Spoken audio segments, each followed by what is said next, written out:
ఈ వచ్చే బడ్జెట్లో అన్ని పెడతారని చెప్పి ఆశిస్తా ఉన్నాను అధ్యక్ష. థ్యాంక్ యూ అధ్యక్ష. గౌరవ మంత్రి గారు.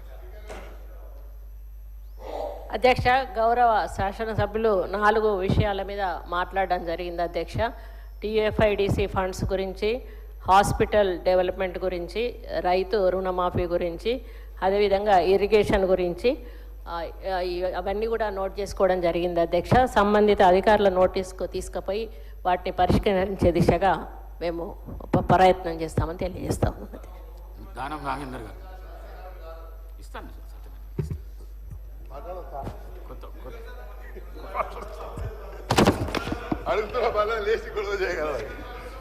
Thank you sir. సార్, ఇవన్నీ చాలా సమస్యలు ఉన్నాయి. చాలామంది చాలా సమస్యలు చెప్తున్నారు కదా, అప్లై నో రిప్లై అన్నట్టుగా ఉంది ఇక్కడ. కాబట్టి కొన్ని చెప్పాల్సిన అవసరం ఉంది. నాకు సంబంధించి నా క్యాంప్ ఆఫీస్ గురించి గత 15 నెలల నుంచి రిక్వెస్ట్ చేస్తూ ఉన్నాను.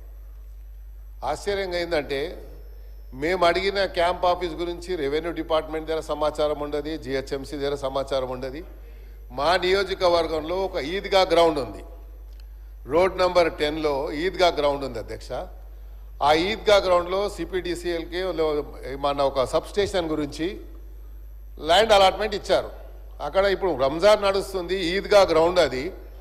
దాని పక్కకు వేరే ప్రభుత్వ స్థలం ఉంది. ఆ స్థలంలో కొంచెం నాకు క్యాంప్ ఆఫీస్కు స్థలం ఇవ్వమంటే అది వాళ్ళు ఐడెంటిఫై చేయలేకపోయారు.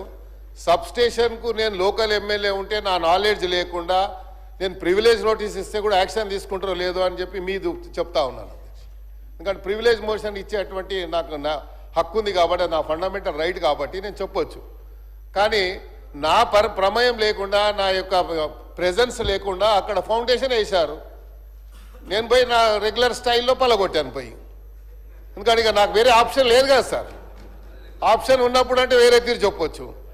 సో మరి మంత్రి గారు ఉన్నారు కాబట్టి, భట్టి గారు ఉన్నారు కన్సర్న్ మినిస్టర్ కాబట్టి వారి నోటీస్ తీసుకొస్తున్నా అధ్యక్ష. ఇక తర్వాత చెప్తా ఉండు రాదు బాయ్ సార్. రెండోది అదే చెప్తున్నా, నోట్ అంటారు తర్వాత నోట్ అంటారు రిప్లై వస్తుంది. అబ్బాయి నువ్వు చూడలేదా సార్? ఇంకోటి, నేను రీసెంట్లీ ఒక గవర్నమెంట్ స్కూల్కి వెళ్ళాను అధ్యక్ష. వాళ్ళు ఏదో ఫంక్షన్ పెట్టుకుంటే పోతే అక్కడ ఉన్నటువంటి హెడ్ మాస్టరు ప్రిన్సిపల్ వచ్చి నాకేం రిక్వెస్ట్ చేశారంటే, సార్ మాకు గుడ్లు మిడ్ డే మీల్లో వస్తుండే, ఇప్పుడు మొదలు ఇస్తున్నారు సార్ అని చెప్పిండు. చిన్న పిల్లలు వచ్చి నేను రోజు ఎన్ని గుడ్లు అయితే 20 చెప్పు నేనే పంపిస్తా అని చెప్పిన.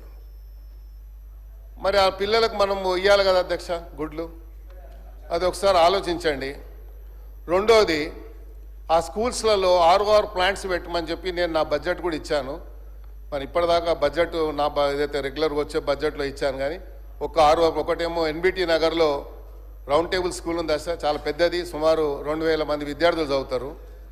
జూబ్లీహిల్స్లో అలాగే ఉంది, ఆడ కూడా ROR ప్లాంట్ అడిగాను, అవ్వలేదు.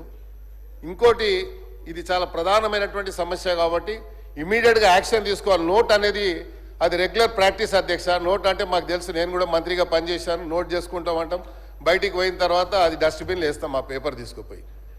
ఇది రెగ్యులర్ ప్రాక్టీస్ కాబట్టి నేను చేశాను కాబట్టి చెప్తున్నా అధ్యక్ష. నేను వాళ్ళని ఎవరిని బ్లేమ్ చేస్తలేను. ఇప్పుడు